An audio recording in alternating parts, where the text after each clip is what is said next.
10 days before the world arrived in Mexico. 10 days before fireworks, flags, and celebration. Students gathered in a public square. The army surrounded them. Then shots rang out. And for decades, the truth disappeared. This is the story Mexico tried to erase. This is Tlatelolco. In 1968, Mexico was preparing for history. The Summer Olympics were coming, the first ever held in Latin America. The government wanted perfection, order, stability, a modern image for the world. But beneath the banners and stadiums, unrest was growing. Students across Mexico City were protesting. They demanded democracy, an end to repression, basic freedoms. They marched peacefully. They organized rallies, and they refused to stay quiet. To the government, this wasn't protest. It was a threat.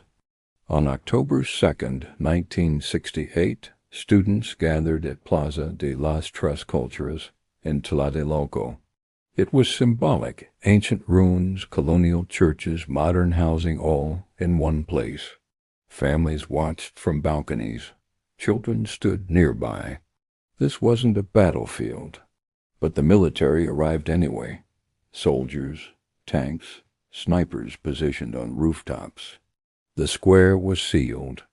No one told the crowd what was about to happen. As night fell, flares lit the sky. Then came the gunfire. Chaos erupted. Students ran. People screamed. The plaza emptied into panic. The government immediately claimed it was self-defense. They said students fired first, but witnesses told a different story. And if you're still watching right now, pause for a second, because stories like this only stay buried when no one pays attention. If you want the truth behind history's darkest moments, like this video now, it helps these stories reach people who were never meant to hear them. By morning, the square was quiet. The official numbers were small. Too small. Reports were censored. Journalists were silenced. Families were warned not to speak. The Olympics went on as planned. Athletes smiled for cameras. Crowds cheered. The world applauded Mexico's success. Meanwhile, parents searched hospitals, then morgues, then nothing. No answers, no accountability. Just silence. For years, the truth was buried under propaganda. School books skipped the event. Newspapers avoided it. Officials denied responsibility. But memories don't disappear. Survivors spoke quietly. Documents surfaced years later. Evidence pointed upward to the state itself. The massacre wasn't an accident. It was a message, a warning to anyone who thought protest was allowed. Tlatelolco is not just a tragedy, it's a lesson.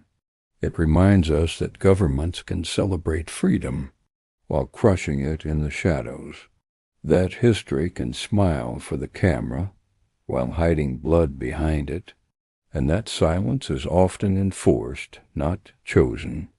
If you believe stories like this matter, subscribe, because the past only stays buried when no one is willing to dig.